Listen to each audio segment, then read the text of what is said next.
Tetasta Agribusiness Innovation Company kujipatia vifaa bora vya umwagiliaji wa matone au drip irrigation kutoka Iran.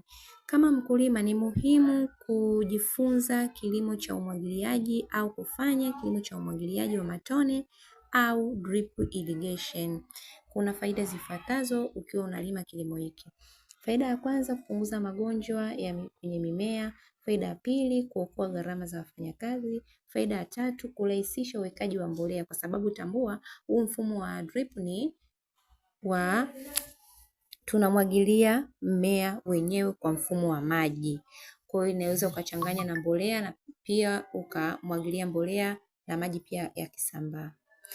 Mfumo huu unasaidia kuongeza uzalishaji kwa sababu utakuwa unalima muda wote, yani huna msimu wa kulima, muda wote wewe una uwezo wa kulima kwa sababu una uhakika mmea wako unaweza ukapata maji vizuri. Kampuni yetu, makao makuu yetu ni Mkambarani, Morogoro, lakini tuna branch Ifakara, tuna branch nyingine iko Mbeya. Karibuni sana sana sana sana sana sana, tunawapenda sana.